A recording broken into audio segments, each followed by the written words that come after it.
بسم الله الرحمن الرحيم نحمده ونستعينه ونستغفره ونعوذ بالله من شرور أنفسنا ومن سيئات أعمالنا من يهده الله فلا مضل له ومن يضلل فلا هادي له وأشهد أن لا إله إلا الله وحده لا شريك له وأشهد أن محمدا عبده ورسوله صلى الله عليه وعلى آلہ وصحبہ اجمعین اما بعد۔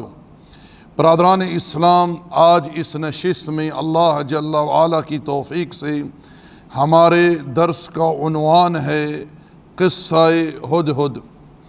ہدہد ایک ایسا پرندہ ہے جس نے ایک وقت سلیمان علیہ السلام کے سامنے توحید سے بھری ہوئی ایسی تقریر کی، اور وہ تقریر رب ذوالجلال کو اتنی پسند آئی کہ اللہ تقدس و تعالی نے اس تقریر کو قرآن مجید میں بیان فرمایا ہے۔ ابن کثیر رحمۃ اللہ علیہ اپنی تفسیر میں جناب عبداللہ ابن عباس رضی اللہ تعالی عنہما کا قول نقل کرتے ہیں کہ ابن عباس رضی اللہ تعالی عنہ فرماتے ہیں کہ ہدہد جو ہے یہ سلیمان علیہ السلام کے لشکر میں بطور انجینئر تھا۔ سلیمان علیہ السلام اگر کہیں سفر میں ہوتے تو ہدہد کی یہ ڈیوٹی تھی کہ ہدہد پانی کی نشاندہی کیا کرتا تھا۔ ہدہد زمین کے اندر پانی کو اسی طرح دیکھ لیتا تھا جیسے کہ انسان زمین کے اوپر کسی ظاہری چیز کو دیکھتا ہے۔ عبداللہ ابن عباس رضی اللہ تعالی عنہما ایک مرتبہ یہ قصہ بیان کر رہے تھے تو آپ نے یہ بات ہدہد کے تعلق سے بیان کی۔ آپ کی مجلس میں ایک خارجی بھی بیٹھا ہوا تھا، نافع بن ازرق۔ اس نے جناب عبداللہ ابن عباس رضی اللہ تعالی عنہما کے اوپر اعتراض کیا کہ آج تو میں آپ کو پکڑ لوں گا، کیونکہ آپ نے ایسی بات کی ہے جس میں آپ کی گرفت کر سکتا ہوں۔ آپ نے فرمایا ہے کہ ہدہد زمین کے اندر پانی کو دیکھ لیتا ہے، حالانکہ ایک بچہ جب جال بچھاتا ہے پکڑنے کے لیے، ہدہد دانہ اٹھانے کے لیے آتا ہے، اب وہ جال جو ہے زمین میں دبا اسے نظر نہیں آتا، لیکن زمین کی گہرائیوں میں پانی اسے نظر آ جاتا ہے۔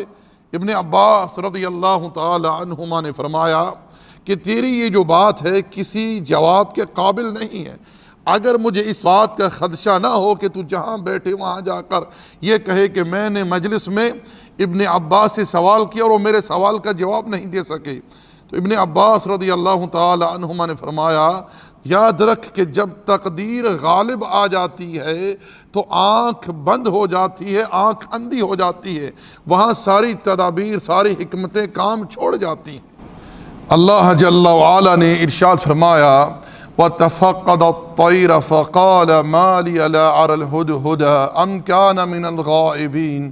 جب پرندوں کا جائزہ لیا گیا تو دیکھا کہ ہدہد غائب ہے۔ پوچھا سلیمان علیہ السلام نے کہ وہ کہاں ہے، کیوں غائب ہے؟ اب جب کہ اس کی یہاں ضرورت ہے وہ غائب ہے، لَوَعَذِّبَنَّهُ عَذَابًا شَدِيدًا، ہم اسے سخت سزا دیں گے۔ ابن عباس فرماتے ہیں سخت سزا سے مراد یہ کہ اس کے پر اکھیڑ کر اسے دھوپ میں پھینک دیا جائے گا، اَوْ لَأَذْبَحَنَّهُ، یا پھر ہم اسے ذبح کر ڈالیں گے، اَوْ لَيَأْتِيَنِّ بِسُلْطَانٍ مُبِينٍ، یا پھر میرے سامنے کوئی وہ عذر پیش کرے، کوئی دلیل پیش کرے کہ وہ کہاں تھا، کیوں غائب تھا۔ فَمَكَثَ غَيْرَ بَعِيدٍ فَقَالَ أَحَطْتُ بِمَا لَمْ تُحِطْ بِهِ وَجِئْتُكَ مِنْ سَبَإٍ بِنَبَإٍ يَقِينٍ۔ تھوڑی دیر گزری تھی، ہدہد بھی آ گیا، دیگر پرندوں نے اسے بتلا دیا کہ اللہ کے پیغمبر سلیمان بڑے جلال میں ہیں، آج تیری خیر نہیں ہے، یا تو تجھے سخت سزا دی جائے گی یا پھر تجھے ذبح کر ڈالا جائے گا۔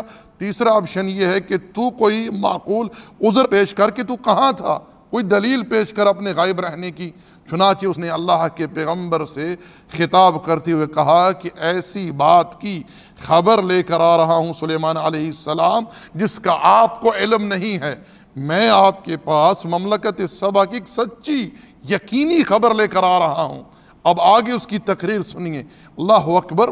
اس پرندے کا دقت دیکھیں، اس پرندے کا تدبر دیکھیں کہ اس نے کن کن چیزوں کو دیکھا اور کتنی باریکی سے دیکھا، اور پھر وہ باتیں آ کر سلیمان علیہ السلام کے سامنے بیان کی، اور بڑی جرت کے ساتھ بیان کی، اور کہا کہ میں ایسی بات کی خبر لایا ہوں جس کا آپ کو علم نہیں ہے، آپ نہیں جانتے۔ اس نے یہ نہیں سوچا کہ اگر میں نے اللہ کے پیغمبر کو یہ کہہ دیا کہ آپ کو علم نہیں ہے، یعنی اس میں کہیں پیغمبر کی توہین نہ ہو جائے، جیسا کہ آج کل بہت سارے لوگ یہ بدعقیدگی رکھتے ہیں کہ اگر کسی چیز کے بارے میں یہ کہہ دی جائے کہ اللہ کے پیغمبر کو اس چیز کا علم نہیں تھا، تو کہتے ہیں کہ یہ پیغمبر کی گستاخی ہے۔ پیغمبر تو پیغمبر ہیں، انبیاء تو انبیاء ہیں، دیگر مخلوقات جو ہیں، اولیاء ہیں، دیگر صالحین جو ان کے بارے میں یہ بدعقیدگی رکھتے ہیں کہ وہ اپنی قبروں میں سب کچھ جانتے ہیں، انہیں کشف ہو جاتے ہیں، وہ سنتے ہیں، دیکھتے ہیں، مدد کو پہنچتے ہیں۔ اللہ المستعان۔ اب یہ پرندہ سلیمان علیہ السلام کے سامنے کھڑے ہو کر کہہ رہا ہے ایسی بات کی خبر لایا ہوں جس کا آپ کو علم نہیں ہے، اور یہ بڑی یقینی سچی خبر ہے مملکت سبا کی۔ آگے وہ بیان کرتا ہے، سنیے۔ چنانچہ اس نے کہا انی وجدت امرأة تملکہم وأوتیت من کل شیء ولها عرش عظیم۔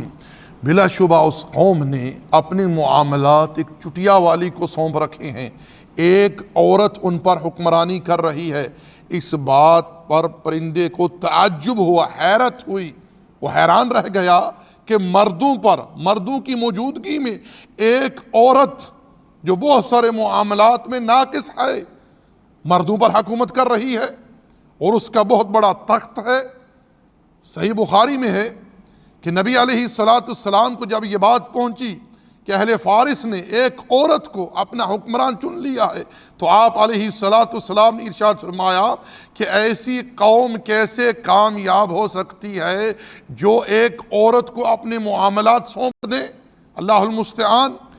آگے کہتا ہے وَجَدْتُهَا وَقَوْمَهَا يَسْجُدُونَ لِلشَّمْسِ مِن دُونِ اللَّهِ وَزَيِّنَ لَهُمُ الشَّيْطَانُ أَعْمَالَهُمْ فَصَدَّهُمْ عَنِ السَّبِيلِ فَهُمْ لَا يَهْتَدُونَ۔ اور پایا میں نے اس عورت کو اور اس کی قوم کو کہ وہ سجدہ کرتے ہیں اللہ خالق کائنات کو چھوڑ کر ایک مخلوق سورج کو۔ شیطان نے ان کے سامنے یہ مشرکانہ جو اعمال ہیں بڑے مزین کر کے، خوبصورت کر کے پیش کیے ہیں، اور انہیں سیدھی راہ سے گمراہ کر دیا ہے، ہٹا دیا ہے، اور یہ لوگ ہدایت پر نہیں ہیں کہ یہ اللہ کو چھوڑ کر، خالق کو چھوڑ کر مخلوق کو سجدہ کر رہے ہیں۔ اللہ جل وعلا ایک مقام پر ارشاد فرمایا وَمِنْ آيَاتِهِ اللَّيْلُ وَالنَّهَارُ وَالشَّمْسُ وَالْقَمَرُ، اس کی نشانیوں میں سے ہے رات اور دن، سورج اور چاند۔ لَا تَسْجُدُوا لِلشَّمْسِ وَلَا لِلْقَمَرِ وَاسْجُدُوا لِلَّهِ الَّذِي خَلَقَهُنَّ إِن كُنتُمْ إِيَّاهُ تَعْبُدُونَ۔ چنانچہ تم سورج کو سجدہ نہ کرو، چاند کو سجدہ نہ کرو، اس اللہ کو سجدہ کرو جس نے چاند اور سورج کو پیدا کیا ہے، اگر تم صحیح میں اللہ کی عبادت کرنے والے ہو۔ معزز ساتھیو، اگر میں یہ بات کہوں کہ ہدہد کے دل میں غیرت آج سے بہت سارے لوگوں کی نسبت زیادہ تھی اللہ کی توحید کے معاملے میں، تو اس میں کوئی مبالغہ نہیں ہوگا۔ ہدہد کو غیرت آ گئی، اس کو اس بات پر تعجب ہوا، اتنی غیرت آئی کہ وہ نبی کے سامنے کہتا ہے کہ میں نے اس قوم کو پایا کہ وہ اللہ کو چھوڑ کر سورج کو سجدہ کر رہے ہیں، یعنی سورج اتنی بڑی مخلوق، اللہ کا فرما بردار، اسے سجدہ کر رہے ہیں خالق کائنات کو چھوڑ کر۔ لیکن افسوس اس بات کا ہے کہ آج ایک کثیر تعداد اہل اسلام کی، مسلمانوں کی، اللہ مالک الملک کو چھوڑ کر غیروں کے سامنے سجدہ ریز ہوتے ہیں، غیروں کو سجدہ کرتے ہیں۔ کوئی قبر کو سجدہ کر رہا ہے، کوئی حجر کو، شجر کو سجدہ کر رہا ہے۔ میں نے تو ایسے لوگ بھی دیکھے ہیں جو گھوڑے کو سجدہ کرتے ہیں، ہندو گائے کو سجدہ کرتے ہیں، یہاں یہ قوم گھوڑوں کو سجدہ کرتی ہے۔ اللہ المستعان۔ ایک معروف شخصیت کو پوری قوم نے دیکھا کہ وہ ایک درگاہ پر گئے، جا کر سیدھے سجدہ ریز ہو گئے۔ اب دوسرے دن کچھ لوگ میڈیا پر آگے ان کا دفاع کرنے کے لیے، جی یہ تو تعظیمی سجدہ تھا، یہ تعبدی سجدہ نہیں تھا۔ میں کہنا چاہوں گا کہ عبادت میں ہے ہی اصل تعظیم، عبادت میں ہے ہی تعظیم۔ عبادت کی بنیاد اساس دو چیزوں پر ہے، ایک تعظیم اور ایک محبت۔ اگر عبادت میں تعظیم نہیں رب ذوالجلال کی، کما حقہ محبت نہیں، وہ عبادت خالی ہے، وہ عبادت خالی ہے۔ میں ایسے لوگوں سے کہنا چاہوں گا جو بھی یہ عذر پیش کرتے ہیں، یہ دلیل پیش کرتے ہیں کہ ہم درگاہوں پر، مزاروں پر، آستانوں پر جا کر تعظیمی سجدہ کرتے ہیں بزرگوں کی محبت میں، عقیدت میں کہنا چاہوں گا کہ انسان پر اللہ اور اس کے رسول علیہ السلام کے بعد جو سب سے زیادہ حق ہے وہ اس کی ماں کا ہے۔ نبی علیہ السلام کے سامنے ایک شخص آیا، آپ کے پاس آ کر کہتا ہے اللہ کے پیغمبر مجھ پر لوگوں میں سب سے زیادہ حق کس کا ہے؟ آپ نے فرمایا تیری ماں کا۔ پھر اس نے پوچھا پھر کس کا حق ہے؟ فرمایا تیری ماں کا۔ پھر پوچھا کس کا حق ہے؟ فرمایا تیری ماں کا۔ 3 مرتبہ فرمایا تیری ماں کا، چوتھی مرتبہ فرمایا تیرے باپ کا۔ میں ایسے احباب سے کہوں گا، پوچھوں گا سمجھانے کے لیے کیا انہوں نے کبھی اپنی ماں کو سجدہ کیا ہے؟ نہیں کرتے نا، غلط کہتے ہیں، لیکن درگاہوں پر جا کر سجدہ کیوں کرتے ہیں؟ میرے بھائیوں، میرے دوستوں، یاد رکھو اسلام کے اندر ہر قسم کا سجدہ اللہ کو چھوڑ کر کسی غیر کے لیے حرام ہے، ناجائز ہے، شرک ہے۔ یاد رکھیں کہ رسول اللہ صلی اللہ علیہ وسلم نے اس چیز سے منع فرمایا ہے کہ اللہ وحدہ لا شریک کو چھوڑ کر کوئی کسی مخلوق کے سامنے جھکے، اس کے لیے سجدہ کرے۔ آپ علیہ السلام سے صحابی نے آ کر کہا اللہ کے رسول اجازت دیجئے، آپ اس چیز کے زیادہ حقدار ہیں کہ ہم آپ کے سامنے تعظیماً عقیدتاً سجدہ کریں۔ آپ نے فرمایا نہیں، اللہ کے سوا اگر کسی کے لیے سجدہ جائز ہوتا تو میں عورت کو حکم دیتا، بیوی کو حکم دیتا کہ وہ اپنے شوہر کو سجدہ کرے کہ شوہر کا اتنا زیادہ حق ہے بیوی پر، لیکن نہیں، اللہ کے سوا کسی کے لیے کسی قسم کا کوئی سجدہ جائز نہیں ہے۔ یاد رکھیں حرام ہے کسی کے لیے اگر وہ اللہ کو چھوڑ کر کسی غیر کے لیے کسی قسم کا سجدہ کرے، کسی غیر کے سامنے جھکے۔ اللہ کے رسول علیہ السلام نے تو یہاں تک منع فرما دیا ہے کہ اگر میں کہیں سے آؤں میرے لیے کھڑا مت ہوا کرو، اور آپ نے فرمایا جو شخص یہ پسند کرتا ہے لوگ اس کے سامنے مجسمہ بن کے کھڑے ہو جائیں، وہ اپنا ٹھکانہ جہنم میں بنا لے۔ نبی علیہ السلام نے اس چیز سے امت کو منع فرمایا ہے۔ آگے ارشاد فرمایا اللہ يسجدوا للہ الذی یخرج الخبأ فی السماوات والارض ویعلم ما تخفون وما تعلنون، کہ اللہ کو یہ سجدہ کیوں نہ کرے، حالانکہ اللہ وہ ذات ہے جو نکالتا ہے آسمانوں سے، زمین سے ہر پوشیدہ چیز کو، اور ہر اس چیز کو رب ذوالجلال جانتا ہے جسے لوگ ظاہر کرتے ہیں چھپاتے ہیں۔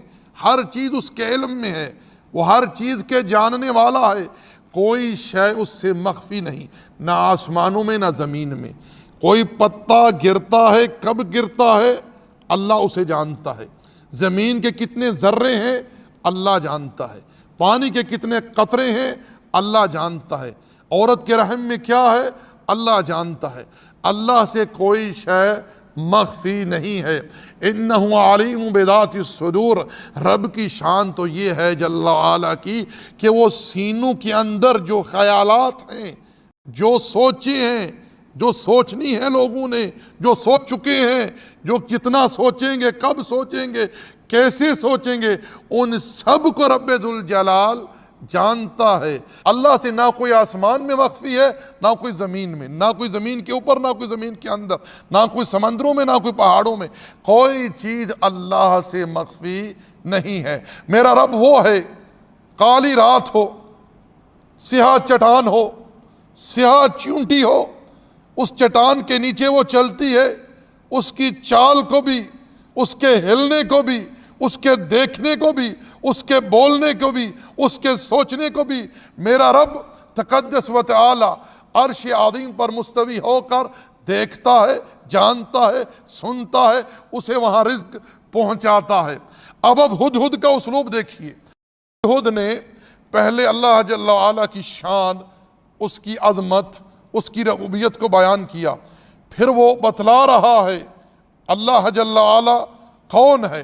اللہ لا الہ الا ہو رب العرش العظیم، اللہ وہ ہے جس کے سوا کوئی معبود حق نہیں، الوہیت اسی ہی کے لیے ہے، وہی معبود حق ہے، وہی اس چیز کا مستحق ہے تقدس و تعالی کہ ہر جگہ، ہر وقت، ہر آن اسی ہی کی عبادت کی جائے، اسی ہی کو پکارا جائے، اسی ہی کے سامنے جو ہے سجدہ کیا جائے، رکوع کیا جائے، قیام کیا جائے، اسی ہی کے سامنے تذلل اختیار کیا جائے، اسی ہی سے امیدیں وابستہ ہوں، اسی ہی کا خوف، خشیت، تقوی، اخلاص لوگوں کے دل میں ہونا چاہیے۔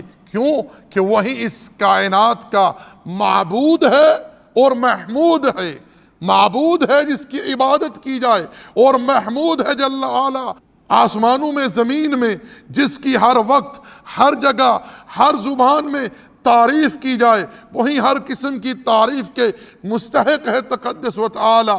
سبحان اللہ و بحمدہ سبحان اللہ العظیم۔ ارشاد فرمایا اللہ لا الہ الا ہوا رب العرش العظیم، اللہ وہ ہے جس کے سوا کوئی معبود حق نہیں، وہ عرش عظیم کا رب ہے۔ اب یہاں اللہ تقدس و تعالی کی عظمت، شان، کبریائی، جلالت کا بیان ہے کہ اللہ تعالیٰ عرش عظیم کا رب ہے۔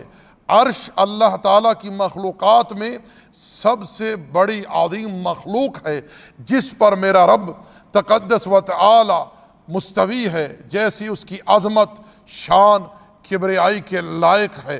ہم اس کیفیت کو نہیں جانتے کہ رب کس طرح مستوی ہے، ہم ایمان رکھتے ہیں، ہمارا یقین ہے کہ ہمارا رب جل وعلا اپنے عرش پر مستوی ہے، جیسی اس کی عظمت، اس کی شان، اس کی کبریائی کے لائق ہے تقدس و تعالی کی۔ رسول اللہ صلی اللہ علیہ وسلم نے ارشاد فرمایا، ساتوں آسمان، ساتوں زمینیں اللہ تعالیٰ کی کرسی کے سامنے ایسی ہیں جیسے ایک لوہے کا حلقہ صحرا میں پھینک دیا جائے۔ ابن عباس رضی اللہ تعالیٰ عنہما فرماتے ہیں کرسی کے بارے میں کہ کرسی اللہ تعالیٰ کے قدم رکھنے کی جگہ ہے۔ اب یہ کرسی اتنی بڑی ہے، اتنی عظیم ہے کہ ساتوں آسمان، ساتوں زمینیں کرسی کے سامنے ایسی ہیں جیسے ایک حلقہ صحرا میں پھینک دیا جائے۔ اب یہ کرسی رب ذوالجلال کے عرش کے سامنے ایسے ہی ہے جیسے ایک حلقہ صحرا میں پھینک دیا جائے، اور اللہ جل وعلا عرش پر مستوی ہے، جیسی اس کی عظمت اور شان کے لائق ہے۔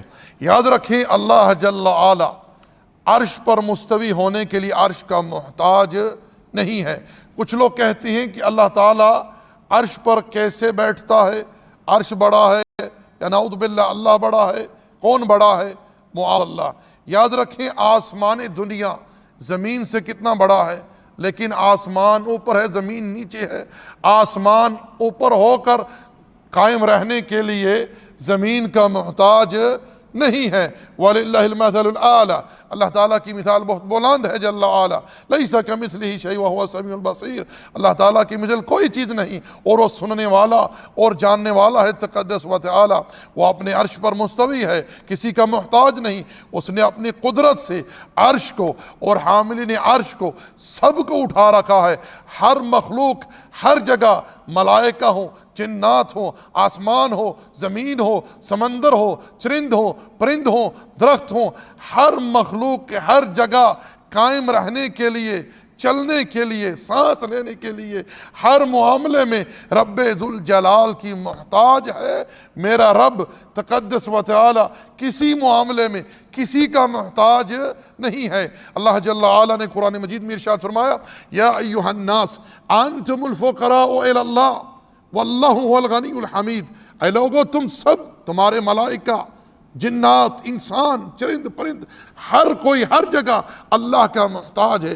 اللہ کسی کا محتاج نہیں ہے۔ اللہ تعالیٰ ہر شے سے غنی ہے، ہر شے سے غنی ہے تقدس و تعالی، اور وہی ہر قسم کی تعریف کا مستحق ہے تقدس و تعالی۔ جناب سلیمان علیہ السلام نے جب ہدہد کی یہ تقریر سنی، علم سے، توحید سے بھری ہوئی، چنانچہ سلیمان علیہ السلام نے اسے قتل کرنے کا، ذبح کرنے کا، سزا دینے کا ارادہ ملتوی کر دیا۔ نبی علیہ السلام نے بھی 4 جانوروں کو مارنے سے منع فرمایا ہے، ایک ہدہد، دوسرا لٹورا، تیسرا شہد کی مکھی اور چوتھا چیونٹی۔ ان 4 جانوروں کو اللہ کے رسول علیہ السلام نے منع کیا ہے قتل کرنے سے۔ قال سننظر اصدقت ام كنت من الكاذبین، کہا سلیمان علیہ السلام نے اب ہم دیکھیں گے تیری بات میں کہاں تک صداقت ہے، تو سچ کہہ رہا ہے یا جھوٹ کہہ رہا ہے، اب تیرا امتحان لیں گے۔ اذهب بکتابی هذا فألقه الیہم ثم تول عنہم فانظر ماذا یرجعون، یہ میرا خط لے جا کر وہاں ان کو دے، اور پھر ہم دیکھیں گے کہ ان کا کیا جواب ہے، کیا رد عمل ہے۔ قالت یا ایھا الملأ انی القی الی کتاب کریم، چنانچہ اس عورت نے اپنے قوم کے سرداروں سے کہا کہ میرے پاس ایک خوبصورت تحریر آئی ہے، اور تحریر بھی ہدہد لے کر گیا، ایک پرندہ لے کر آ رہا ہے، اور بڑے ادب سے، بڑے اسلوب سے جا کر اسے دیتا ہے، اور یہ خط کوئی معمولی خط نہیں ہے، بڑی عزت سے خط آیا ہے، اور ایک عزت دار انسان کی طرف سے ہے۔ انہ من سلیمان، بے شک یہ سلیمان علیہ السلام کی طرف سے ہے۔ وانہ بسم اللہ الرحمن الرحیم، اور اس خط کا آغاز کیا گیا ہے بسم اللہ الرحمن الرحیم سے، اللہ کے نام سے اس کا آغاز کیا گیا ہے، جو کہ صفت رحمت سے متصف ہے تقدس و تعالی۔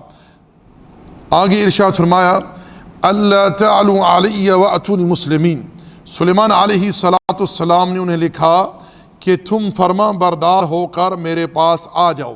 میرے بھائیو، یہ قصہ آگے بھی جاری و ساری ہے، لیکن ہم جہاں تک پڑھ چکے ہیں، جہاں تک آپ ساتھیوں نے سنا ہے، اس قصے سے ماخوذ کچھ مسائل جو ہے آپ لوگوں کے سامنے بیان کر دیتے ہیں، تاکہ باتیں اچھی طرح ذہن میں بیٹھ جائیں اور ہم صحیح معنی میں اس قصے سے استفادہ کرنے والے بن جائیں۔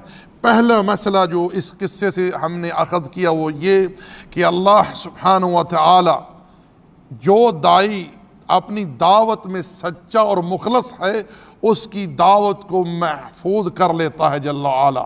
پاس ہے میرے، ہدہد نے یہ توحید پر مبنی تقریر سلیمان علیہ السلام کے سامنے کی۔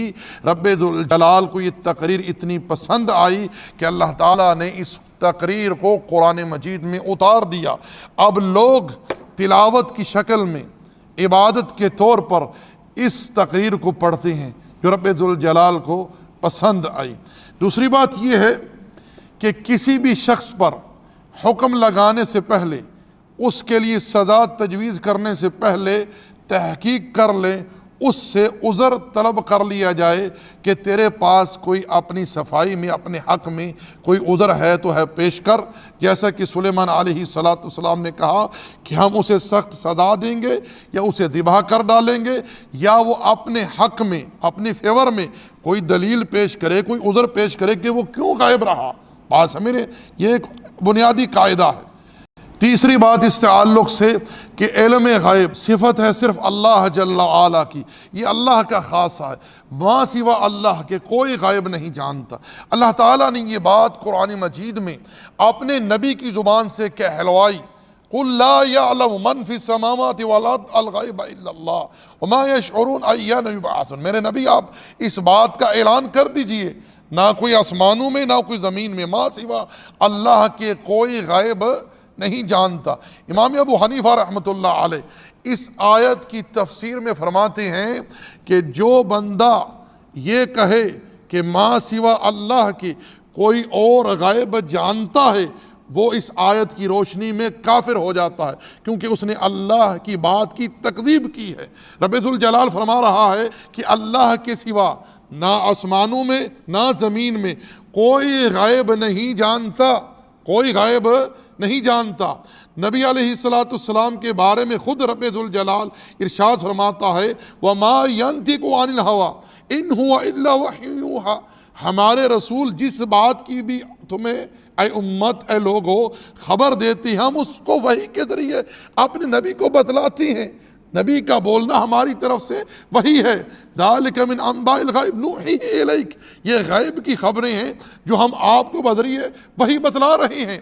تو اللہ کا رسول اللہ صلی اللہ علیہ وسلم کو بتلانا وحی کے ذریعے نبی علیہ السلام اتنی بات بتلاتے جتنی اللہ آپ کو وحی کے ذریعے بتلاتا، جو اللہ نہ بتلاتا آپ خاموش رہتے صلی اللہ علیہ وسلم۔ تو ایمان رکھیے کہ ما سوا اللہ جل وعلا کے کوئی غائب نہیں جانتا۔ چوتھی چیز ہے ہدہد کا فہم۔ ایک پرندے کا ادراک، فہم دیکھیے کہ اسے توحید کا کتنا فہم ہے، کتنا ادراک ہے کہ اس پرندے نے ایسی دقت سے، ایسی باریکی سے مسائل اور چیزیں سلیمان علیہ السلام کے سامنے بیان کی، جس سے سن کر دیکھ کر عقل دنگ رہ جاتی ہے۔ اللہ اکبر۔ نمبر 5، نبی علیہ السلام نے ہدہد کے قتل سے منع فرمایا، اور دیگر 3 جانور جو ہم نے پیچھے بتلائے ہیں۔ اسی طرح ابن عباس رضی اللہ تعالیٰ عنہما کا فہم کہ آپ نے کس طرح اس خارجی شخص کو جواب دیا اور اس کو مطمئن کیا، اور اس نے کہا کہ آج کے بعد میں کسی آیت کے بارے میں ابن عباس سے کوئی سوال نہیں کروں گا کہ یہ اتنا علمی مقام رکھتے ہیں رضی اللہ تعالیٰ عنہم۔ اسی طرح نمبر 6، دلیل ملنے کے بعد، کوئی بڑے سے بڑا انسان بھی کیوں نہ ہو، جب اس کے سامنے ایک دلیل آ گئی، ادھر آ گیا ہے، تو اپنے فیصلے کو وہ بدل سکتا ہے، فیصلے کو ملتوی کر سکتا ہے، جیسے کہ سلیمان علیہ السلام نے کیا۔ نمبر 8، وقت حاکم کو یہ اختیار ہے کہ اگر کسی غلطی کی وجہ سے عامت الناس متاثر ہو رہے ہیں، وہ غلطی کرنے والے کو قدر ضرورت سزا بھی دے سکتا ہے، جیسا کہ سلیمان علیہ السلام نے اس بات کا ارادہ کیا۔ اسی طرح نمبر 9، عورت کی حکمرانی پر پرندے نے بھی تعجب کیا، اور یہ کہ عورت کی حکمرانی مردوں کے لیے کوئی خیر کا پہلو نہیں رکھتی۔ نبی علیہ السلام نے کیا فرمایا کہ ایسی قوم کیسے کامیاب ہو سکتی ہے جو اپنے معاملات ایک عورت کو سونپ دیں۔ نمبر 10، شیطان لوگوں کے سامنے اعمال خوبصورت بنا کر پیش کرتا ہے، اور یاد رکھیں کبھی بھی شیطان لوگوں کے پاس یہ کہہ کر نہیں آیا کہ تم گناہ کرو، تم شرک کرو، بلکہ اعمال کو، امور کو خوبصورت بنا کر لوگوں کے سامنے پیش کرتا ہے کہ تاکہ لوگ ان اعمال کو، ان امور کو جلدی ایکسیپٹ کر لیں اور اللہ کی راہ سے گمراہ ہو جائیں۔ اسی طرح نمبر 11، ہدہد کی اللہ تعالیٰ کے بارے میں معارفت، اللہ کی الوہیت، اللہ کی ربوبیت، اللہ کی صفات کے بارے میں۔ نمبر 13، توحید ربوبیت، توحید الوہیت پر دلالت کرتی ہے۔ نمبر 14، کافر حکمرانوں کو دعوت دین دینی چاہیے، ان کے سامنے پیغام حق کو رکھنا چاہیے، ممکن ہے کہ وہ قبول کر لیں، اور رسول اللہ صلی اللہ علیہ وسلم بھی کافر حکمرانوں کو خطوط لکھتے تھے، دعوت دین دیا کرتے تھے، آپ کے خطوط صحابہ کرام لے کر جاتے۔ اسی طرح ہمیں چاہیے کہ ہم ایسے وسائل دعوت دین کے لیے استعمال کریں جو جائز ہوں، مباح ہوں۔ سلیمان علیہ السلام نے باقاعدہ خط تحریر کیا، اور وہ خط جو ہے ہدہد کو دیا۔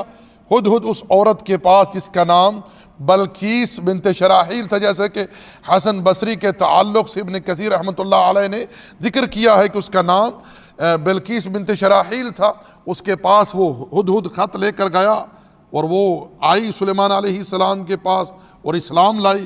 تو وسائل استعمال کرنے چاہیے جو جائز ہیں، جن کے ذریعے دعوت دین، دعوت توحید، دعوت حق لوگوں تک پہنچ سکے۔ اسی طرح یہ بات بھی ہمارے سامنے آئی کہ خط کی ابتدا بسم اللہ سے کی جائے، نہ کہ 786 سے۔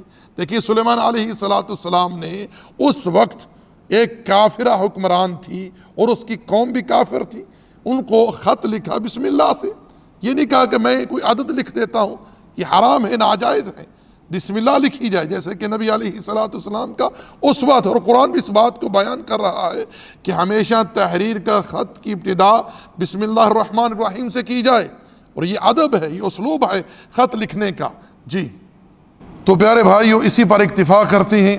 اللہ تعالیٰ سے دعا ہے کہ رب ذوالجلال جو حق کہا، حق سنا، اس پر ایمان و عمل کی توفیق عطا فرمائے، اور جس چیز میں مجھ سے کوئی غلطی ہوئی ہو، کوئی لرزش ہوئی ہو، اللہ تعالیٰ درگزر فرمائے، اللہ تعالیٰ میری اصلاح فرمائے۔